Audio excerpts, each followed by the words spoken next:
Assalamualaikum warahmatullahi wabarakatuh. Waalaikumsalam warahmatullahi wabarakatuh. Alhamdulillahirabbil alamin wa bihi nasta'inu ala umuri dunya waddin wassalatu wassalamu ala asrofil anbiya'i wal mursalin wa ala alihi wa sahbihi ajma'in. Amma ba'du. Pertama-tama marilah kita panjatkan puja dan puji syukur kehadirat Allah Subhanahu wa taala yang telah memberikan kita rahmat sehingga kita dapat berkumpul di malam hari ini. Kedua kalinya sholawat serta salam kita haturkan kepada junjungan kita Nabi Agung Nabi Muhammad Sallallahu Alaihi Wasallam yang kita nantikan syafaatnya di yaumul qiyamah nanti. Alhamdulillah kita semua di sini sudah memasuki bulan apa? Nah, betul, bulan Maulid. Teman-teman di sini sudah ada yang pernah dengar kisah Nabi Muhammad? Pengemis buta? Sudah tahu? Nah, tapi saya tidak akan menyampaikan tentang kisah Nabi Muhammad dengan pengemis buta. Tapi kali ini saya akan menyampaikan tentang kisah Nabi Muhammad dengan seorang anak yatim. Singkat cerita, pada suatu hari, pada hari raya Idul Fitri, Rasulullah sedang bersiap-siap untuk menunaikan sholat Idul Fitri di sebuah masjid. Tetapi di perjalanan Rasulullah ketemu dengan anak-anak yang sedang asik bermain dengan gembira. Akan tetapi di suatu pojokan ada seorang anak kecil. Anak tersebut tampak sedang bersedih. Nah, anak tersebut sedih dan mengenakan pakaian yang sangat lusuh. Ada yang tahu kenapa anak itu bersedih? Akan tetapi di suatu tempat Rasulullah bertemu dengan anak yang sedang bersedih dan menggunakan pakaian yang sangat lusuh. Melihat keadaan itu, Rasulullah pun langsung menghampiri anak tersebut. Rasulullah bertanya kepada anak itu, "Nak, kenapa kamu tidak bermain dengan teman-temanmu? Apa yang sedang kamu rasakan? Kenapa kamu kok di sini sendirian?" Lalu anak tersebut menjawab. Anak tersebut tidak mengetahui bahwa yang sedang bertanya di depannya itu adalah Rasulullah. "Wahai paman, bagaimana aku tidak bersedih? Ayahku sudah meninggal." Teman-teman, ada yang tahu nggak kenapa ayah anak tersebut meninggal? Kenapa? Nggak kelindes. Nggak ketembak juga enggak. Nah, ternyata anak ayah tersebut gugur karena telah berperang membersamai Rasulullah. Ibuku juga sudah menikah lagi dan semua harta warisan diambil olehnya.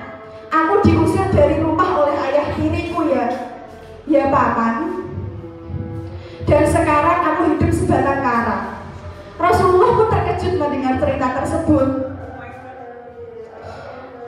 Dan Rasulullah pun berkata kepada anak tersebut, "Wahai nak, maukah kamu menjadi anakku dan ibu Aisyah menjadi ibumu, Fatimah menjadi saudara perempuanmu, dan Hasan dan Husain sebagai saudara laki-lakimu, dan Ali menjadi pamanmu?" Lalu anak tersebut langsung mengetahui bahwa seorang yang bertanya di depannya itu adalah Rasulullah Shallallahu Alaihi Wasallam.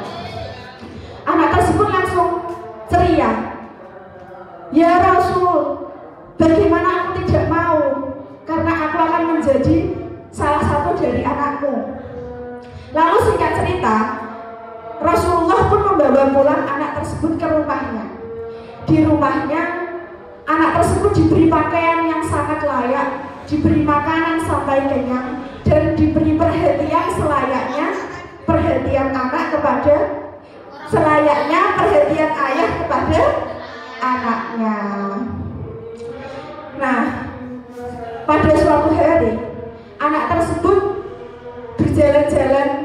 keluar rumah.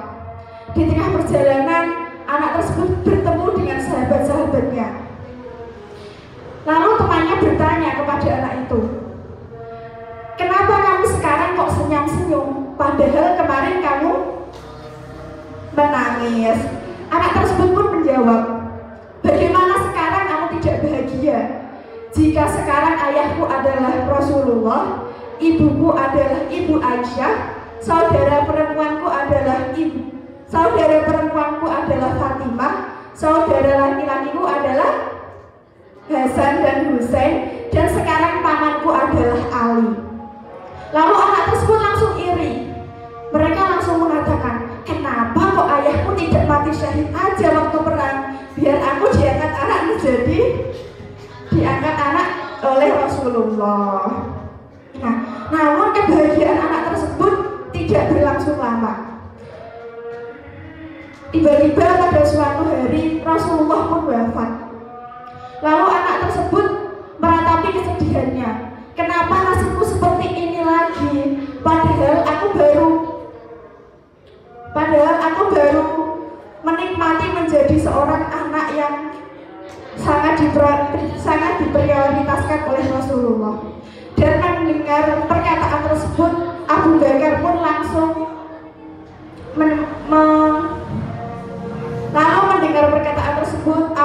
langsung menjadikan anak tersebut menjadi anaknya. Dari kisah tersebut dapat kita ambil bahwa dari kisah Rasulullah SAW dapat kita jadikan teladan untuk selalu mengasihi anak yatim, menyayangi anak yatim, dan selalu membahagiakannya. Sebelum cerita ini kita tutup, saya ada sedikit pantun, nanti teman-teman bilang cakep ya. Oke, belum. Jalan-jalan sama Mas Manan, pulangnya naik angkutan. Cukup sekian yang dapat saya sampaikan. Jika ada kelemahan